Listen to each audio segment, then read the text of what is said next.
Bonjour à tous et bienvenue. Aujourd'hui, on s'attaque à un sujet qui, de près ou de loin, finit par concerner beaucoup de monde, les cheveux.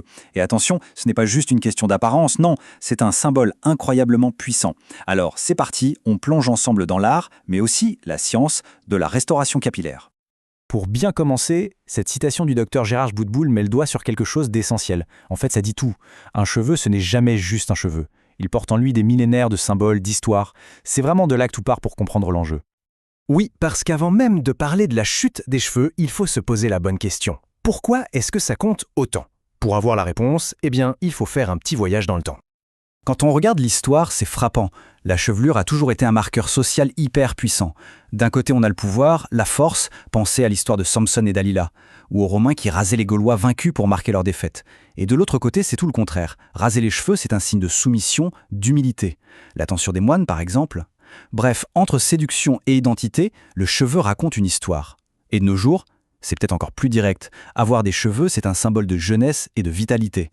Bon, la question se pose, évidemment. Si notre chevelure est si précieuse, si chargée de sens, pourquoi est-ce que la nature semble parfois s'acharner à nous en priver? On pourrait croire à une sorte de fatalité, mais en réalité, la réponse, elle n'est pas dans un mythe.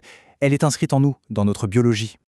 Allez, on passe du côté de la science. Et là, il y a une première chose très importante à comprendre.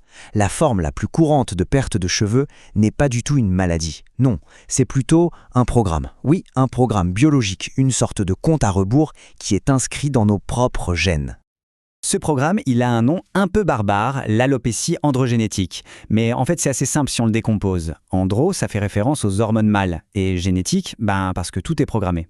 C'est donc un processus on ne peut plus naturel. Le truc, ce n'est pas que les hormones sont un problème en soi. Non, le vrai enjeu, c'est que certains de nos follicules piloïs sont génétiquement hypersensibles. Et maintenant, attention, voici le chiffre clé à retenir, 25. Chaque follicule sur notre crâne est programmé pour produire un cheveu environ 25 fois au cours d'une vie. Pas une de plus. C'est ce qu'on appelle notre capital cheveux. C'est comme une réserve limitée. Et une fois que les 25 cycles sont épuisés, c'est fini. Le follicule s'endort pour de bon. Pour bien comprendre ce qui se dérègle, il faut voir comment un cheveu vit en temps normal. Son cycle a 3 temps. D'abord, la phase anagène. C'est la phase de croissance. Elle dure plusieurs années. La grande majorité de nos cheveux s'y trouve. Puis, la phase catagène, une toute petite pause de quelques semaines. Et enfin, la phase télogène, où le cheveu meurt, tombe et laisse sa place au suivant pour un nouveau cycle. Et c'est précisément là que tout bascule. Avec l'alopécie androgénétique, c'est comme si on passait ce cycle en avance rapide. La phase de croissance devient de plus en plus courte, de plus en plus rikiki. Le cheveu n'a même plus le temps de devenir épais et fort. Il s'affine à chaque cycle jusqu'à devenir un simple duvet.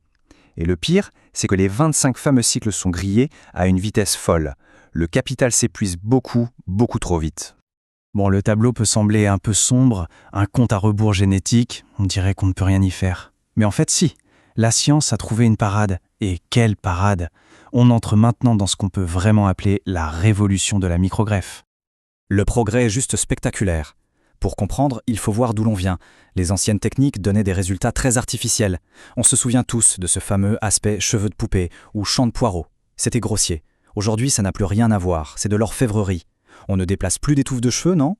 On prélève des unités folliculaires d'1, 2 ou 3 cheveux, exactement comme la nature les a fait. La finesse est juste incroyable.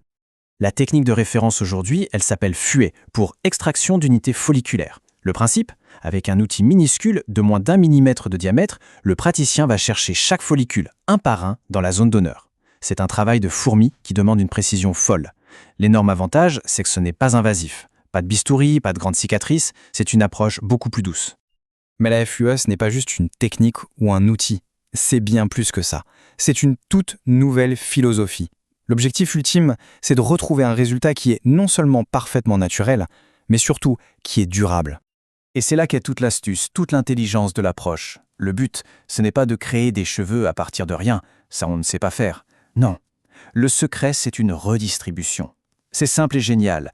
On prend les cheveux là où ils sont abondants et surtout génétiquement programmés pour durer toute la vie et on les déplace stratégiquement vers les zones qui en ont besoin. C'est une optimisation de son propre capital. Et la question cruciale, est-ce que ça dure? La réponse est oui, c'est une solution définitive. Et la raison est fascinante. Les cheveux qu'on prélève viennent de la couronne, à l'arrière et sur les côtés de la tête. Cette zone, c'est un peu le coffre-fort. Même chez les personnes très dégarnies, elle résiste toujours, Pourquoi? Parce que ces cheveux-là sont génétiquement insensibles aux hormones qui causent la calvitie. Et le plus fou, c'est que lorsqu'on les déplace, ils gardent cette propriété en mémoire. Ils emportent leur super pouvoir avec eux. Implantés ailleurs, ils continueront de pousser toute la vie. Au final, le résultat est tout simplement indétectable. Une chevelure naturelle, homogène, qu'on peut coiffer comme on veut, qui résiste au vent, à l'eau, bref, qui vit tout simplement. C'est une véritable redécouverte de soi-même à travers une chevelure qui fait à nouveau pleinement partie de soi. Et tout ça, eh bien, ça nous ramène à notre point de départ.